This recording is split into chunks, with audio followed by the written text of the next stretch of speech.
আসরে মন কিসের করো আশা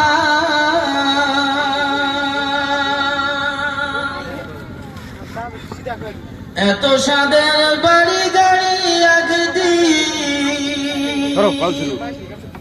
ভেঙে যাবে তোমার বাসা ও তোমার গলা দিন ফুরাইয়া যাবে যৌবনে লাগবে ভাটি ওই যে দেখো ডাকিতেছে তোমায় কবরের মাটি ওই যে দেখো ডাকিতেছে তোমায় কবরের মাটি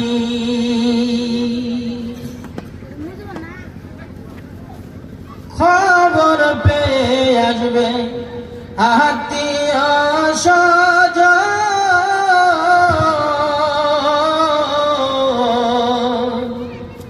তোমারি চার পাশা বৈশা তারা করিবে কান্দ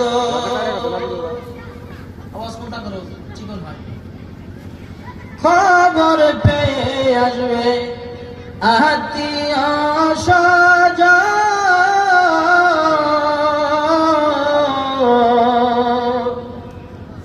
তোমারি চার পাশা বৈশা তারা করিবে কান্দ তোমার সাজাইবে মনের মতন সাজাইবে মনের মতন কি সুন্দর পরিপাটি ওই যে দেখো ডাকিতেছে তোমায় কবরের মাটি সন্ধ্যার আগে যেদিন ডুবিবে বেলা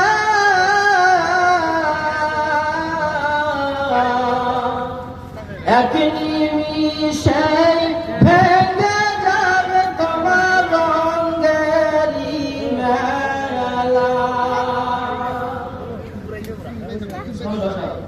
খবর পেয়ে সন্ধ্যার আগে যেদিন ডুবিবে বেলা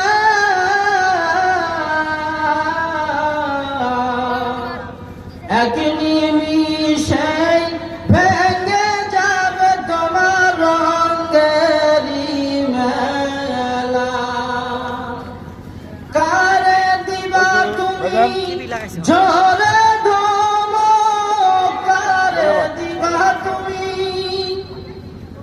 ঝরে ধমক কার মাথায় ভাঙবা লাঠি ওই যে দেখো ডাকিতেছে তোমায় কবরের মাটি ওই যে দেখো ডাকিতেছে তোমায় কবরের মাটি আলহামদুলিল্লাহ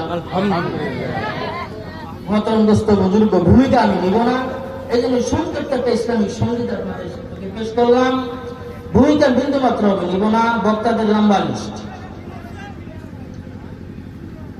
আপনাদের শুকরিয়া জ্ঞাপন করছি নতুন অবস্থা আমি নগণ্য আমরা যতটুকু ছোটখাটো আয়োজন করতে পারছি আপনারা সারা দিয়ে আপনাদের যতটুকু কদর করা দরকার করতে পারি নাই আপনারা আসছেন বসছেন শুনতেছেন ধৈর্য সহকারে বসবেন আপনাদের অসংখ্য অন্তরের গভীর থেকে আপনাদের মহতরম দোস্ত বুজুর্গ মহান রব্বুল আলামিন কোরআন শরীফের মধ্যে বলতেছেন ওমা তুকাদ্দিমু লিআনফুসিকুম মিন খাইরিন তাজিদুহু ইনদাল্লাহি হুয়া খাইরা ওয়া আ'যামা আজরা আস্তাগফিরুল্লাহ ইন্নাল্লাহা গাফুরুর রহিম। মহান রব্বুল আমিন বলতেছেন, ও মানুষের দল, তোমরা দুনিয়ার মধ্যে কেউ চিরস্থায়ী বসবাস করার জন্য তোমাদেরকে পাঠানো হয়। একদিন না একদিন তোমাদের মৃত্যুবরণ করতেই হবে। কিন্তু ও মানুষের দল, তোমরা ওই 3.5 হাত গর্তে যাওয়ার আগ মুহূর্তে মুহূর্তে তোমাদের নেক আমলগুলো আল্লাহ পাকের অ্যাকাউন্টে জমা রেখে তবে মৃত্যুবরণ করবে। কিভাবে নেক আমলগুলো করবে? তোমরা সঞ্চয় করবে এবং আল্লাহ পাকের দরবারে জমা রাখবে। যেরকম দুনিয়ার মধ্যে বেঁচে থাকাকালীন আমি আপনি একে অপরকে ধার স্বরূপ কর্য স্বরূপ টাকা দেই না ভাই? কথা বলেন, পিছন থেকে দেই না? দে। আল্লাহ বলতেছেন, ও আমার বান্দারা,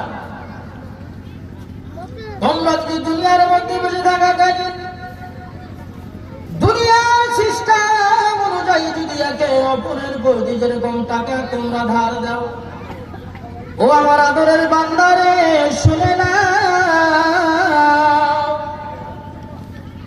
যদি তোমরা একটা নেকি বিন্দু পরিমাণ নেকি যদি তোমরা আমি আল্লাহ পাকের দরবারে যদি কর্জ স্বরূপ তোমরা জীবনের বিনিময়ে যদি তোমরা রাখতে পারো, ও বান্দারে শুনে নাও, ওই কর্জ স্বরূপ আমলগুলো কঠিন কিয়ামতের দিন কর্জে হাসানা হিসাবে তোমাদেরকে পুনরায় পুনরায় ফিরে দেওয়া হবে। বিন্দু মাত্র তোমাদের মধ্যে ঘাটতি করা হবে না।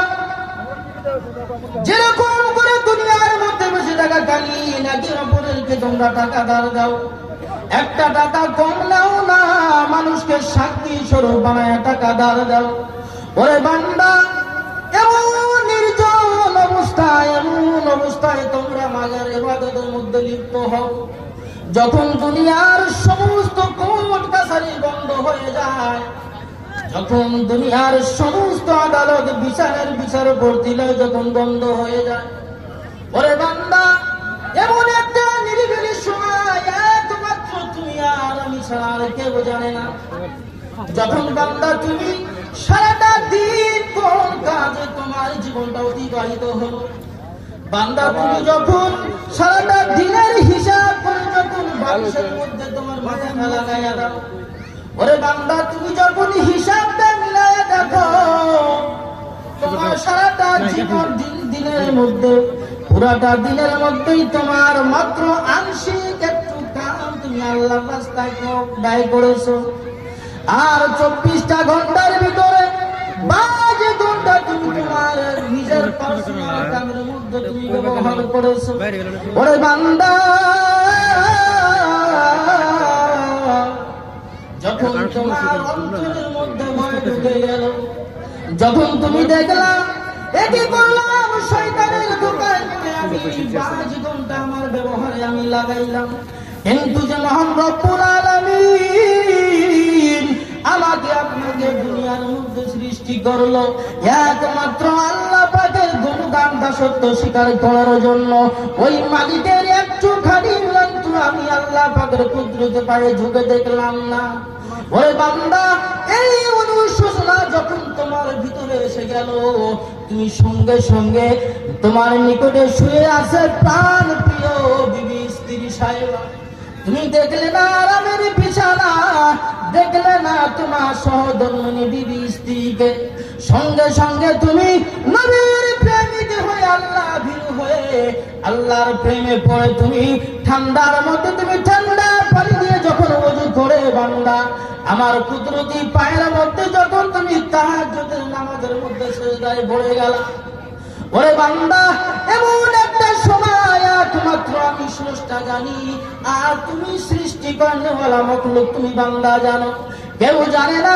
দুনিয়ার সমস্ত বান্দা ঘরের মধ্যে অচেতন হয়ে ঘুম পেরোতেছে। ওরে বান্দা, তুমি এমন কি বুঝলা, এমন কি তুমি প্রেমিক হয়ে গেলা আমার ভয়ে, আমার নবীর প্রেমিক হয়ে তুমি আমার কদমের মধ্যে লুটাইয়া পড়লা। ওরে বান্দা, যখন তুমি আমার কুদরতি পায়ের মধ্যে তুমি সিজদা করে দিয়েছো, আর দুইটা চোখের পানি তুমি দরকার করে ছেড়ে দিয়ে আল্লাহ বলে ডাক দিয়েছো। ওরে বান্দা, তুমি তো জানো না সেজদার কত মূল্য রয়েছে। ও যুবক বন্ধুগণ শুনে না, ও বৃদ্ধ বাবাজিরা একটু গভীর মনোযোগ দিয়ে শুনে নাও। আমি কিন্তু লম্বা সূরা ওয়াজ আপনাদের সম্মুখে আমি সময় পাবো না। আমার বাড়িতে দাওয়াত দেওয়ার পর আপনাদেরকে বিন্দু মাত্র আমি আপনাদের সম্মুখে বেদবি করবো না। ও যুবক বন্ধুগণ, পর্দার অন্তরালে মা বোনগণ, আপনারা বিরক্ত হবেন না। আপনাদের জন্য সুব্যবস্থা করা হইতেছে, একটু ধৈর্য সহকারে বসে যান আর দিলের কানটা খাড়া করে দিয়ে কথাগুলো শুনে যান। ও যুবক বন্ধুগণ, যখন তুমি সমস্ত অহংকার পানি করে দিয়ে, যখন তুমি সমস্ত অহংকারকে চূর্ণ বিচূর্ণ করে দিয়ে তোমার পা থেকে মাথা পর্যন্ত এই কপাল নামক জায়গা দিয়ে আল্লাহ পাকের কুদরতি পায়ের মধ্যে তুমি সিজদায় পড়ে গেছো। সিজদায় পড়ে পড়ে আল্লাহ পাকে যখন বলতেছেন আল্লাহ,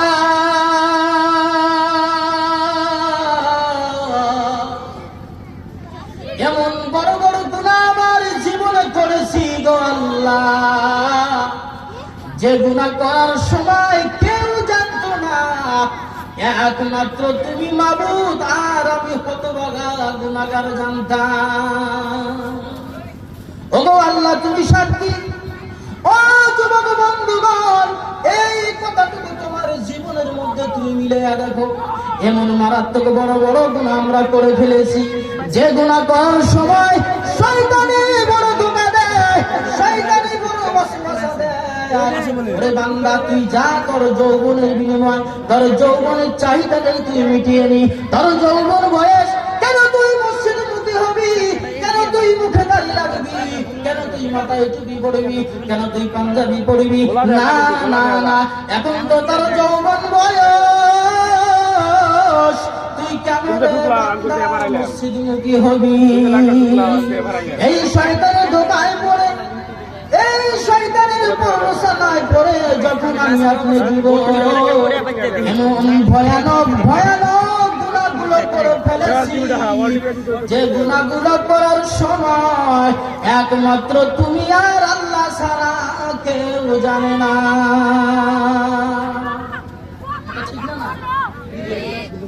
ও যুবক বন্ধুগণ, এমন একটা সময় যখন তোমার ওই পাপের কর্মগুলো, পাপের কথাগুলো তোমার মনে পড়ে গেল, ওই সময়ের ভিতরে ওই কাজগুলো যখন তোমার ওই সময়ের ভিতরে মনে পড়ে গেল, ওই কথাটাকে তুমি টান একটু কাটিং করে যে দুনিয়ার মধ্যে একটু বিবেচনা করে দেখো। ওই গুনার কাজগুলো যদি, ওই গুনাহগুলো যদি সমাজের মধ্যে প্রকাশ হয়ে যেত, তোমার আমার জন্য সম্মানের চেয়ারটা কিন্তু দিত না। ওরে যুবক বন্ধুগণ, ও বৃদ্ধ বাবাজিরা, পর্দার অন্তরালে মা ভগ্নীগণ, একটু গভীর মনোযোগ দাও।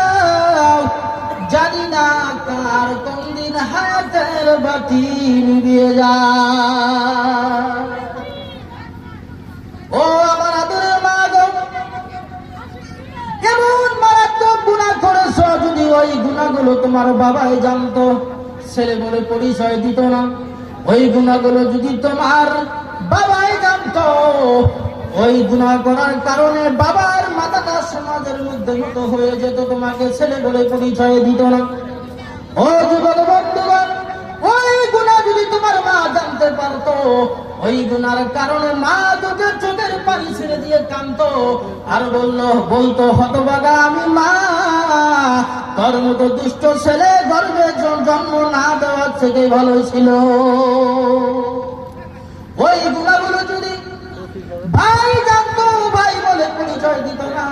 ওই গুনাহগুলো যদি সমাজের মধ্যে কানে কানে একে অপরের প্রতি দৃষ্টি হয়ে যেত, প্রকাশ হয়ে যেত, আমাকে আপনাকে আলেম বলে পরিচয় দিত না, মাস্টার বলে পরিচয় দিত না, দেওয়ান বলে সম্মান করত না, মেম্বার বলে ইজ্জত করত না, আমাকে আপনাকে এত বড় বড় সম্মানের চেয়ারটা কিন্তু আমার আপনার জন্য রাখতো না।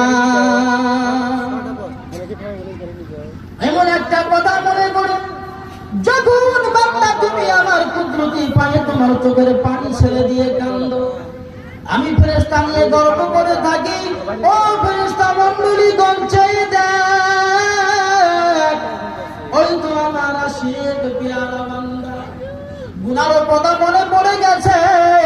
কেউ তাকে জোর করে নাই, কেউ তাকে হাতুড়ি মারে নাই, কেউ তাকে বেঁধে আনে নাই, কিন্তু তার গুনার কথা মনে পড়ে গেছে। আমার ভয় তার অন্তরের ভিতরে ঢুকে গেছে।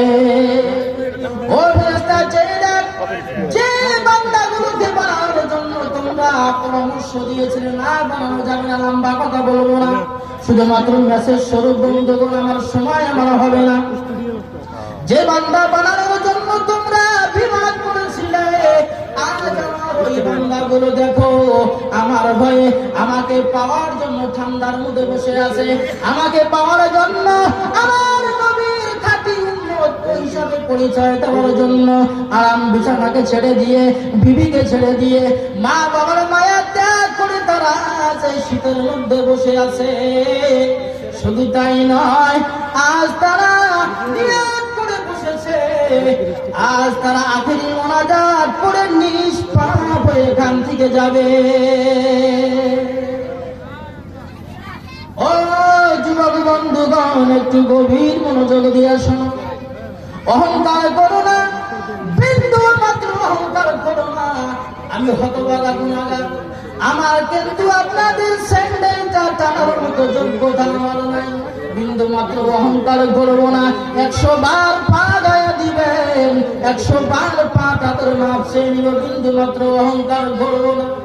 ওরে যুবক বন্ধুগণ, কিসের অহংকার, কিসের গৌরব? একটু আগে একটু গজলের মধ্যে পরিচয় দিয়ে দিলাম।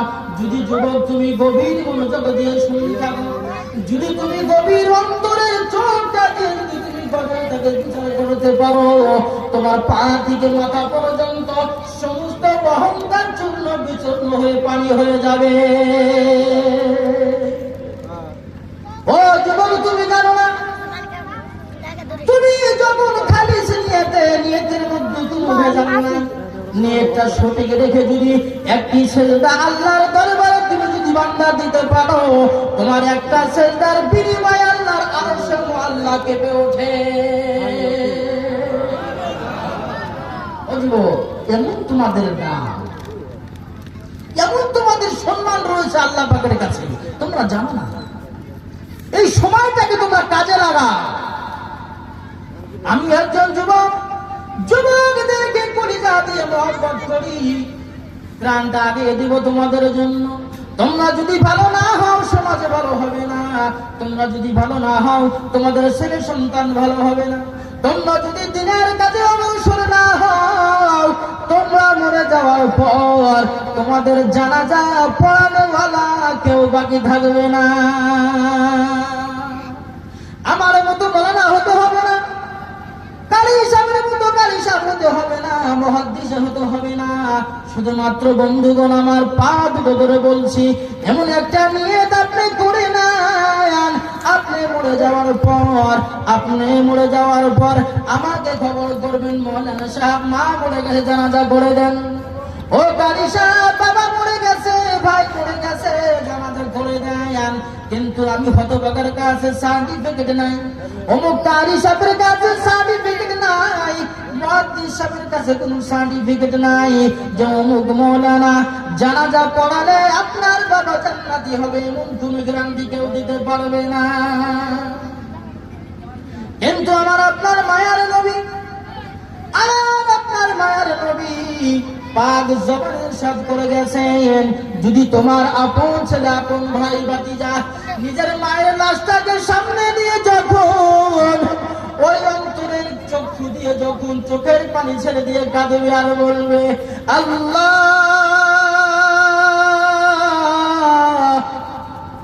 আমার মায়ের লাশটাকে সামনে নিয়ে আমি জানাজার সামনে দাঁড়িয়ে গেলাম, আমার বাবার জানাজা, ওগো আল্লাহ তুমি জানো একটা ছেলের কাঁধে বাবার লাশ কত ভারী লাগে, একটা ছেলের কাঁধে মায়ের লাশ লাশটা কত ভারী লাগে।